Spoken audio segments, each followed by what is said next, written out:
Hello and welcome to online classes of Sri Krishna Group of Education Manoharpur Jaipur Rajasthan. Dear students, आपकी study जहां तक मैं मानता हूं आपकी अच्छी चल रही होगी। आज हम बात करेंगे BSc second year physical chemistry के नेक्स्ट टॉपिक के बारे में। आप कॉपी और पेन साथ में ले लें और साथ के साथ नोट्स बनाते चलें, वो भी अच्छे वाले। अपना टॉपिक है आज का ऊष्मागतिकी प्रक्रम।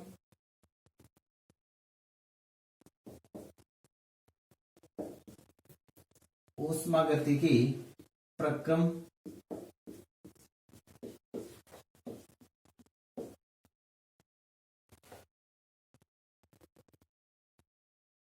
थर्मोडायनेमिक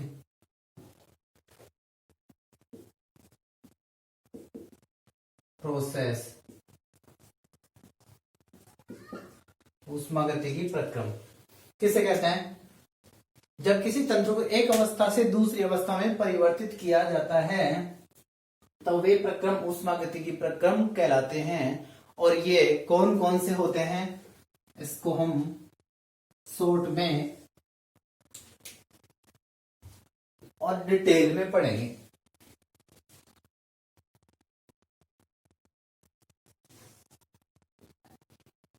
फर्स्ट है समतापी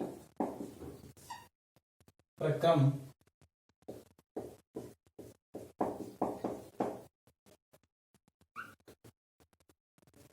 समदाबी प्रक्रम, समआयतनी प्रक्रम,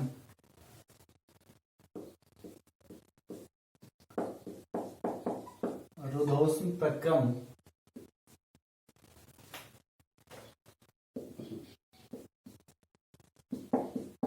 चक्रीय प्रक्रम,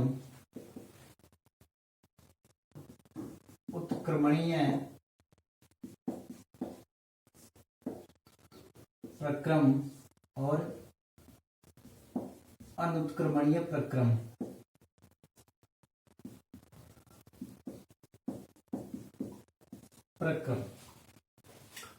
ठीक है, देखिए सम में समान, ताप में ताप। वे प्रक्रम जिनके प्रत्येक पद में ताप का मान क्या रहता है? नियत रहता है, समतापी प्रक्रम कहलाते हैं। तो इनके लिए डेल्टा टी इक्वल टू क्या होगा? 0। क्या होगा? 0। अब यहां पर बात ये करते हैं, यदि मान लीजिए तंत्र क्या है? ऊष्मा शोषी। तंत्र क्या है? ऊष्मा शोषी, अर्थात ऊष्मा का अवशोषण करेगा। तो ऊष्मा जब अवशोषित होगी तो इस तंत्र की ऊर्जा क्या हो जाएगी? ऊष्मा क्या हो जाएगी? कम। तो इसके ताप में क्या होगी? कमी। तो ताप बराबर रखने के लिए, नियत रखने के लिए यह क्या करेगा? पारिपार्श्विक से ऊष्मा अवशोषित करता है। पारिपार्श्विक से क्या करेगा? ऊष्मा अवशोषित करता है। और यदि यह क्या हो? एक्सोथर्मिक तंत्र में जो प्रोसेस है वो क्या हो? एक्सोथर्मिक प्रोसेस हो तो तंत्र क्या करेगा? ऊष्मा का त्याग किसको करता है? पारिपार्श्विक को। पारिपार्श्विक को, ठीक है। जिसके कारण यहां पर डेल्टा टी इक्वल टू क्या रहेगा? 0।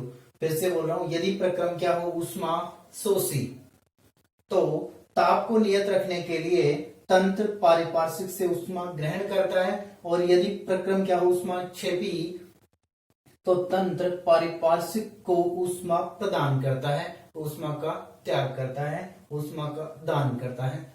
Donation of heat. ओके, फिर बात करते हैं हम समदाबी प्रक्रम की। सम में समान, दाब में दाब। दाब का मान क्या रहेगा? समान। दाब का मान क्या रहेगा? समान, अर्थात डेल्टा पी इक्वल टू क्या रहेगा? 0। लेकिन यहां पर delta V not equal to 0। अब मान लीजिए ये क्या है? कोई पात्र है जिसमें क्या है? कोई गैस भरी हुई है। कांस्टेंट किसको रखना है? हमें प्रेशर को। अब यदि यहां पर ये प्रक्रम है ऊष्माक्षेपी होगा, क्या होगा? ऊष्माक्षेपी, तो इसके ताप में क्या होगी? वृद्धि होगी। इसके ताप में क्या होगी, वृद्धि होगी। वृद्धि होगी तो कण क्या होंगे, फैलेंगे, और जब कण फैलते हैं तो प्रेशर के मान में क्या होती है, वृद्धि। अब प्रेशर को मेंटेन रखने के लिए यह पात्र क्या होगा, फैलेगा। पात्र क्या होगा, फैलेगा। तो आयतन यहां पर 0 नहीं रहेगा, इस बात का ध्यान रखना। फिर बात करते हैं हम किसकी, सम आयतनी की। सम मीन्स समान, आयतन मीन्स आयतन, अर्थात डेल v इक्वल्स टू क्या रहेगा, 0। परिभाषा वही सेम है। वे प्रक्रम जिनके प्रत्येक पद में आयतन का मान, वॉल्यूम का मान समान होता है, सम आयतनी प्रक्रम कहलाते हैं, आइसोकोरिक प्रोसेस कहलाते हैं। ठीक है। अब यहां पर डेल P का मान कांस्टेंट नहीं रहेगा, डेल P का मान कांस्टेंट नहीं रहेगा। फिर है रुधोष्म प्रक्रम।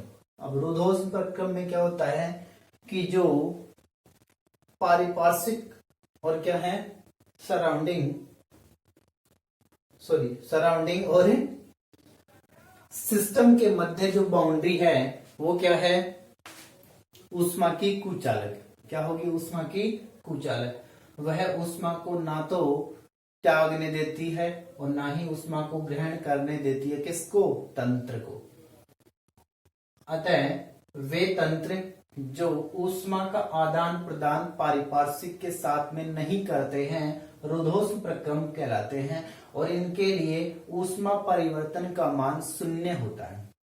क्या होगा, ऊष्मा परिवर्तन का मान 0 होगा, लेकिन ताप परिवर्तन का मान 0 नहीं होगा। इसको समझते हैं। देखिए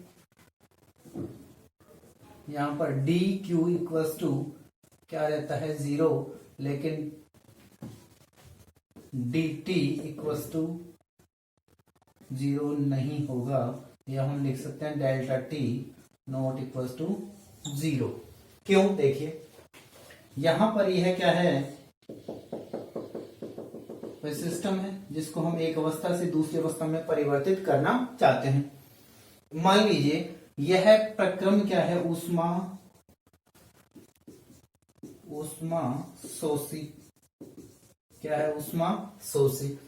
तो ऊष्मा शोषी होगा तो ताप के मान में क्या होगी, कमी होगी। अब यह पारिपार्श्विक से ऊष्मा का अवशोषण नहीं करेगा, और जब पारिपार्श्विक से ऊष्मा का अवशोषण नहीं करता है तो यहां पर ताप के मान में क्या आ जाएगी, कमी आएगी। और जब ताप के मान में कमी आएगी तो डेल्टा टी इक्वल टू क्या हो जाएगा, नेगेटिव। ठीक है। और यदि एक्सोथर्मिक होगा ये, तो ऊष्मा को पारिपार्श्विक के साथ में शेयर नहीं करेगा, अर्थात इस तंत्र के ताप में क्या होगी, वृद्धि। और तंत्र के ताप में जब वृद्धि होती है तो डेल्टा टी इक्वल टू क्या हो जाएगा, पॉजिटिव। क्या हो जाएगा, पॉजिटिव। ठीक है। अब बात करते हैं हम चक्रीय प्रक्रम की। वे प्रक्रम जो अनेक पदों से होते हुए पुनः अपनी प्रारंभिक अवस्था में आ जाते हैं, अर्थात वे प्रक्रम जिनमें तंत्र विभिन्न पदों से होते हुए पुनः प्रारंभिक अवस्था में आ जाते हैं, तो ऐसे प्रक्रम क्या कहलाएंगे, चक्रीय प्रक्रम, साइक्लिक प्रोसेस। और इनके लिए डेल्टा E इक्वल टू क्या रहता है, 0, और डेल्टा H इक्वल टू भी क्या रहता है, 0। इस बात को नोट कर लें। फिर बात करते हैं हम उत्क्रमणीय प्रक्रम की और अनुत्क्रमणीय प्रक्रम की। तो यहां हम इसके अंतर के बारे में भी साथ ही साथ पढ़ेंगे। उत्क्रमणीय प्रक्रम,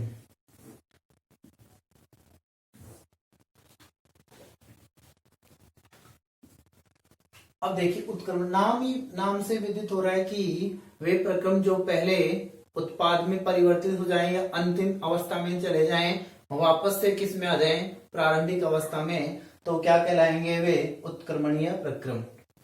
और यहां पर अनुत्क्रमणीय प्रक्रम वे प्रक्रम जो अंतिम पद में जाने के बाद में, उत्पाद में परिवर्तित होने के बाद में पुनः वापस प्रारंभिक अवस्था में नहीं आते हैं, क्या कहलाते हैं, अनुत्क्रमणीय प्रक्रम।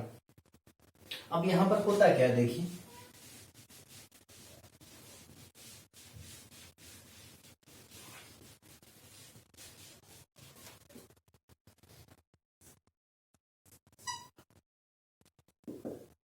इसमें क्या है,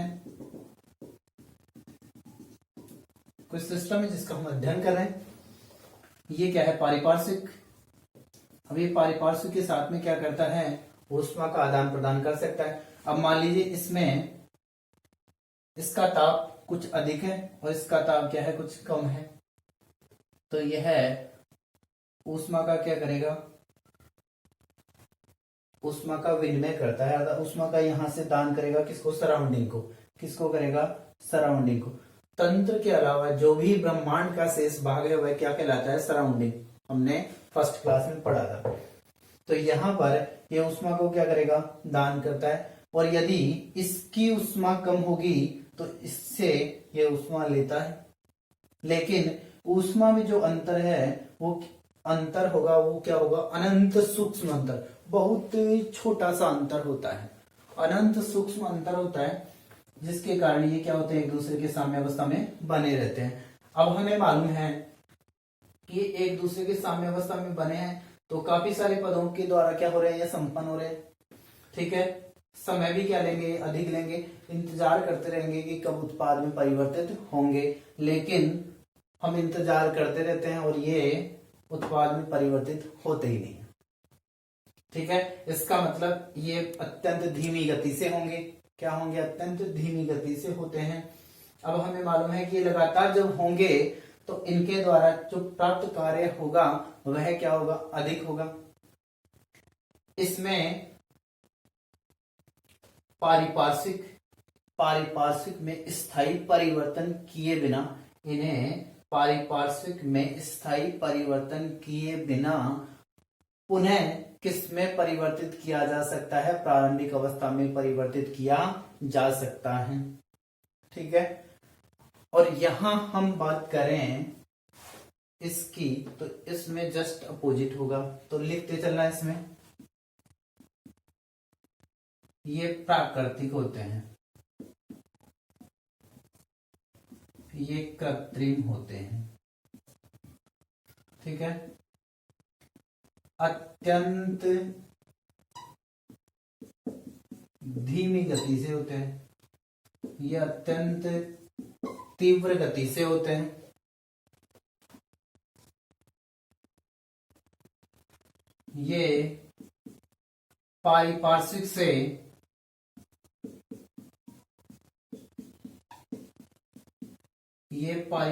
से अनंत सूक्ष्म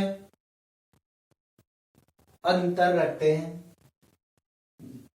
इसमें लिखना, ये पारिपार्श्विक से परिमित मात्रा में भिन्न होते हैं।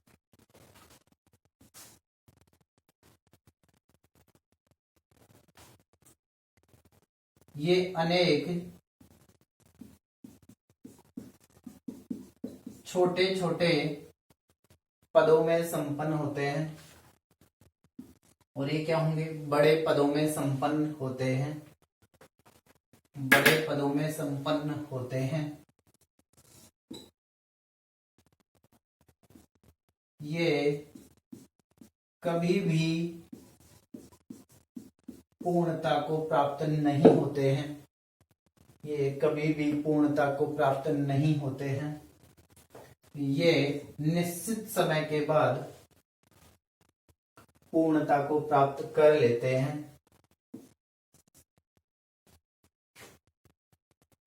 नेक्स्ट लिखना, पारिपार्श्विक में स्थायी परिवर्तन किए बिना,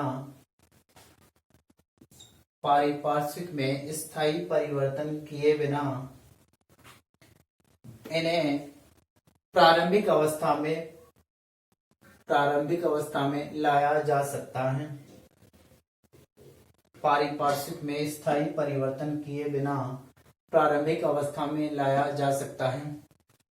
यहां लिखना, इन्हें पारिपार्श्विक में स्थायी परिवर्तन किए बिना प्रारंभिक अवस्था में नहीं लाया जा सकता, प्रारंभिक अवस्था में नहीं लाया जा सकता। नेक्स्ट, इनसे अधिकतम कार्य प्राप्त किया जा सकता है, इनसे अधिकतम कार्य प्राप्त किया जा सकता है। इनसे अल्प कार्य प्राप्त होता है या कम मात्रा में कार्य प्राप्त होता है। उदाहरण लिखना चाहें तो आप लिख देना, दूध का दही में जमना, दूध का दही में जमना, गैसों का विलय होना अर्थात गैसों का मिश्रण,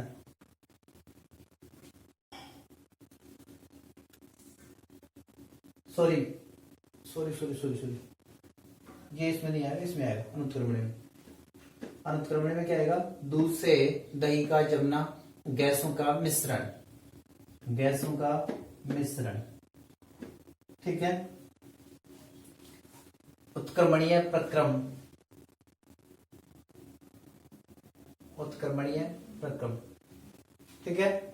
और ये क्या होगा, उत्क्रमणीय, ये क्या है, अनुत्क्रमणीय। आपको फिर भी कहीं किसी प्रकार की कोई समस्या हो तो आप उस समस्या से मेरे को अवगत करा सकते हैं और कमेंट बॉक्स में कमेंट करके बता सकते हैं। ठीक है। तो आज के लिए इतना ही, कल फिर मिलेंगे एक नए टॉपिक के साथ में।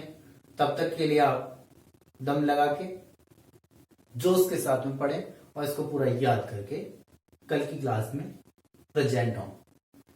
ठीक है। यदि आपको यह वीडियो अच्छा लगा हो, हेल्पफुल लगा हो, यूजफुल लगा हो तो आप इस वीडियो को लाइक करें, शेयर करें ताकि अधिक से अधिक विद्यार्थियों को बेनिफिट मिल सके। Thank you for watching this video.